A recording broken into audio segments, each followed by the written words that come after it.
Have you ever felt completely drained by someone's constant drama? Or maybe you've walked away from a conversation literally questioning your own sanity? Well, you are definitely not alone. Welcome to today's Explainer, where we're going on a fascinating journey into the hidden mechanics of human behavior. We're going to distill some incredible insights from psychology, neuroscience, and philosophy to help you build what I like to call your psychological armor. Together, we'll decode human manipulation, uncover the true architecture of intelligence, and figure out exactly how to protect yourself against toxicity. To kick things off, let me ask you, why does simply ignoring someone hold so much psychological weight? Science actually has a pretty shocking answer for this. When a human being is ignored, the exact same pain centers light up in their brain as if they had been physically slapped. Crazy, right? We are wired right from birth to need attention. It's how we know we exist, that we matter. So when you withdraw your attention, it's not just some passive little move. It triggers a deep, unconscious insecurity in the other person. You're sparking an absolute storm of overthinking, all without saying a single word. Okay, let's dive into this. Here's our roadmap for today. First, we'll look at the masks we wear. Then we'll expose the manipulation playbook, explore the architecture of intelligence, and finally, we'll reveal the ultimate defense, silence. So, Section 1, the masks we wear. From a really young age, society basically trains us to build and wear these psychological masks. But here's the thing, they aren't built out of authenticity. They're usually constructed out of survival and fear. The brilliant philosopher Friedrich Nietzsche actually hit the nail on the head with this. He understood that people rarely act from pure desire, instead they act from this deep, unconscious fear of loss. Loss of status, loss of love, loss of self-worth. So what do? They abandon their true vulnerable selves to perform a role that keeps them feeling safe. That person who seems overly, almost aggressively kind, they might actually be terrified of rejection. And the person acting all tough, probably crumbling on the inside. And this brilliantly illustrates the concept of psychological projection. Basically, what people loudly proclaim is often the exact opposite of what they're actually hiding. When someone is constantly criticizing others or loudly signaling how virtuous they are, it's very frequently just a mask for their own vanity and insecurity. What's even more fascinating is that the person who craves absolute total control over every situation is usually harboring some deep inner chaos. They literally have to micromanage the outside world because their internal world feels completely out of control. So, what does authentic inner security actually look like in today's world? Well, think about those people who rarely or maybe never post photos of themselves on social media. Psychology tells us they aren't necessarily antisocial. They just value their privacy over popularity. They completely see through the digital illusion of chasing likes. Because they're emotionally secure and highly self-aware, they rely on internal validation, not the applause of the internet. They just don't need to be seen online to know they exist. Now that we've got a handle on how to spot authentic markers versus the masks, we really need to talk about what happens when insecure people weaponize those masks to hijack your reality.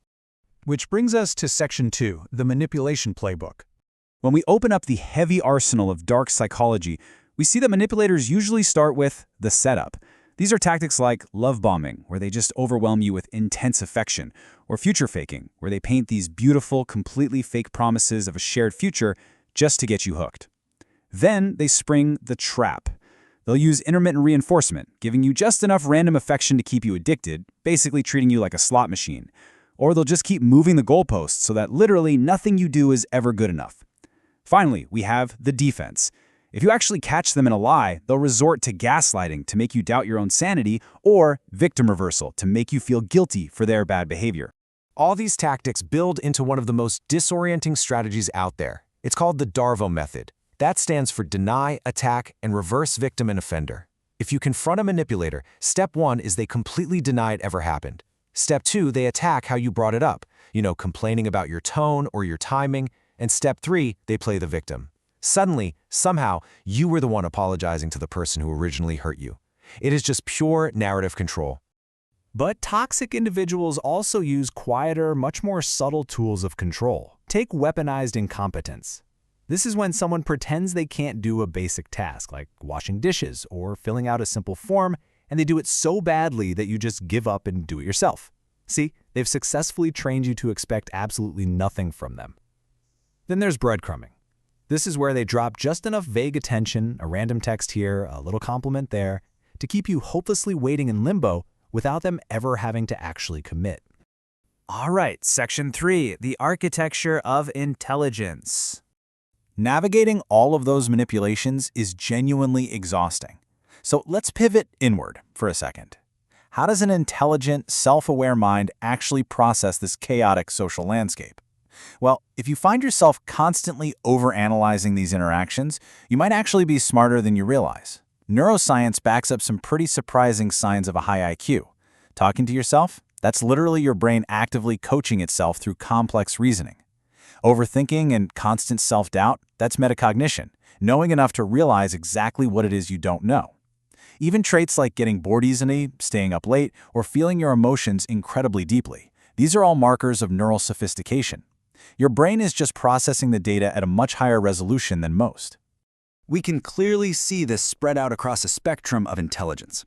Average minds are wonderfully functional, but they do tend to get trapped in comfortable routines, right? They don't usually question the system. Then you have high IQ and gifted minds that process abstract thoughts incredibly fast. They instantly leap to solutions. But way over at the furthest end, geniuses and polymaths don't just solve problems, they actually rebuild the underlying logic of the problems themselves. The downside to all this, these brilliant minds often suffer from intense isolation, mostly because the rest of the world simply can't keep up with their speed. But there is a level beyond just raw brain power. Contrast raw cognitive intelligence, being able to do complex math or write code, with transcendent awareness. This is the ultimate level of intelligence, the kind seen in historical figures like Buddha or Socrates. At this stage, the mind stops desperately seeking out answers and instead sees completely through the ego. They deeply understand why we crave knowing in the first place. Which brings us to Section 4, the ultimate defense, silence. Now, what's really interesting about this slide is how we protect that transcendent piece from manipulators. We actually have to turn to Machiavelli's ruthless but absolutely necessary strategies for self-protection. You see, most people operate in reactive engagement. Someone insults you, you argue back. Someone questions you, you frantically explain. But every single time you do this, you are handing over a piece of your peace and your power. Compare that to strategic withdrawal. This is where you remain physically present in the world, but you become emotionally unpredictable.